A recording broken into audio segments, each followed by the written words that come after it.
Hey guys, welcome to the N1 Platinum Show. I am your humble host, and today we're going to be going through the pulls from the two cases of the new challengers. So what we got here are three, four of Quillport disc. These are worth $60 a pop. Got four of these. Then we got 1, 2, 3 Virgils. $55 a piece. Then we got for Quillport Scouts 1, 2, 3, 4, $55 a piece. We got for Sequil Fights, we got 1, 2, 3, 4, 5, 6, $20 a pop. Then we got 1, 2, 3, 4, 5 El Shaddol Chickenanga, or shall I say, yeah, Chickenanga. 3 of them were ultimates. They're $18 to $16 a pop. Then we got 1, 2, 3, 4, 5, 6 El Shaddol fusions, greatly strengthening the Shaddol deck as a whole. You're basically going to be pulling out the fusion monsters like a mad beast now. Then we got 3 Denko Sekkas. Really cool card. Basically, it helps power up genetic decks, even though those are hit pretty hard with Dark Hole and Raigeki being around. But really cool lockdown effect. And then 1 Gristia. Really cool card, but you can only really pull it out with Super Polymerization. It's easy to do, but there's no real fire decks out there that are extremely competitive right now to be worried about. And then 2 Zhao-Tus. And then I'm only going through the cards that are, worth $5 or more. Then we got 1, 2, 3, 4 Yazzies. Pretty sweet. I only pulled 1 ultimate, but I really like the card. It's basically, I think it may be tied for my favorite Yang Zing monster out so far. Really cool card. And then we got 3, a playset of Solemn Scolding. Not the best card on the planet, but it's worth $7, $8. Yeah, sorry, forgot to mention. This guy right here, he's worth $8. Then the Sekka is worth $15. The Christia is worth $11. And then, I believe, yeah, that's as much as I missed. Okay, now Dark Rebellion Exceed Dragon. 1, 2, 3, 4, 5, 6, 7. I believe 2 of these were ultimates.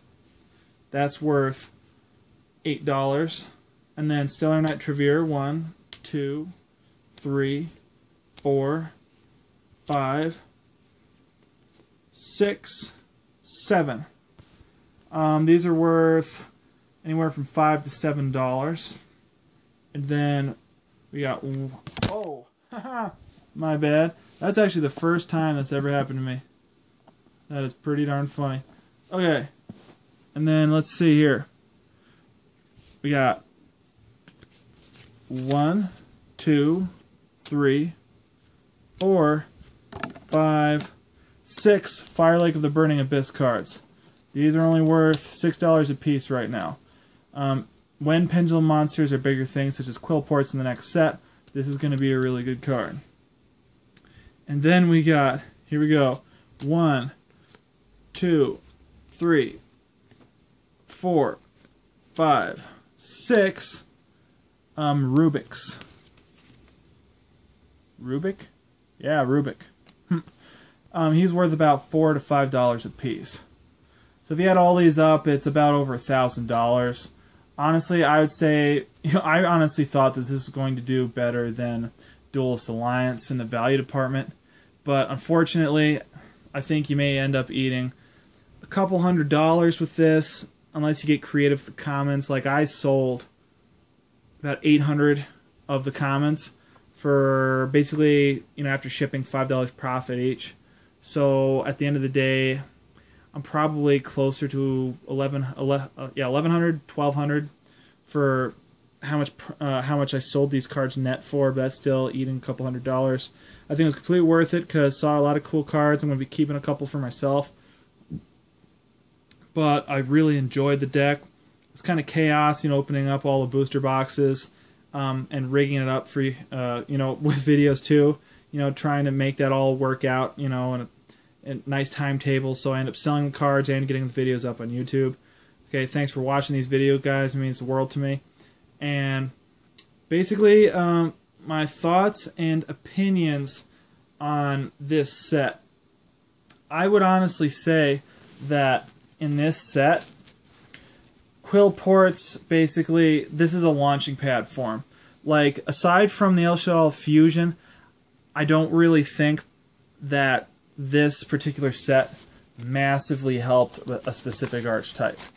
Because after, looking through all these cards, seeing everything you can get, like, sure, Burning Abyss got Virgil, but at the end of the day, Burning Abyss, the big three, Burning Abyss, Tellarknight, shaddolls didn't really get a massive power boost. Like, El Shaddol's got El Shaddol Fusion, don't get me wrong, but you really didn't see any ridiculously good power-ups for these cards. They're kind of like almost floaters, and you got a couple lackluster Exceed cards. Like, this guy's good, but are you ever going to really go into a 3-monster level 4 sync Exceed? And then Dark Rebellion Dragon, he's a cool kind of a cool any level 4 monsters kind of card to bring out. But you got Honor Arc, you got Exceed Knight, you got Zerofin,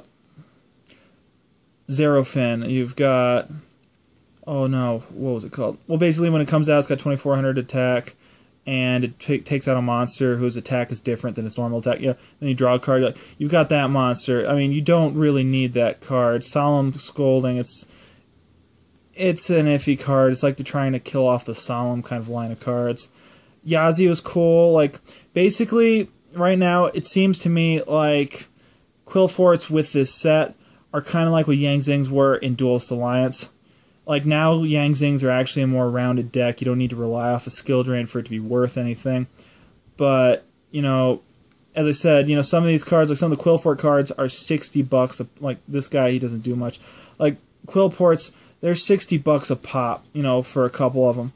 And, like, this one isn't, extremely good or anything. Like, you need an Earth Monster. I mean, the Quill Ports are extremely expensive, yet there's not really a deck you can make yet. Like, you've got some kind of $1 super rares that you can throw in there, but it's not a well-rounded deck yet, just like Yang Zings were. I mean, and then, yeah, Burning Abyss got Virgil. His effect isn't the most powerful on the planet either. Let's see, let me remind myself. Target one card your opponent controls, shuffle it into the deck, and then if this card is on the field in the graveyard, instead of the graveyard, you can draw one card. Destroy by battle. Yeah, and he basically replaces himself, but he's no more powerful than Dante. He's like a 6th Dante. Yeah, and these cards are $60. I don't even know why, but it's not a well-rounded deck. You might as well wait to buy this until the next set comes out. I mean, I can understand those cards be more expensive, but right now this card's almost a paperweight unless it heavily relies off of a different engine, which isn't really Quillport deck. It's just that deck with Quillport cards in it. So I would really say, okay, come on, let's zoom in. There. I'd really say that my overall impression is that this isn't the set I thought it would be. I thought this would be more reliable. This would make you more money than Duelist Alliance, so I was actually disappointed in the value department. But it is definitely just a launching pad for new archetypes, and it kind of floats for current ones. So I'd say Yang Zing's probably benefited the most out of this booster series, not Quill Ports. It introduced them, but it is not a full shape deck yet. Okay, guys, that was my thoughts on this booster set for new challengers. Please let me know what you guys think of it down in the comment section below. Okay, I love talking to you guys. See you guys later.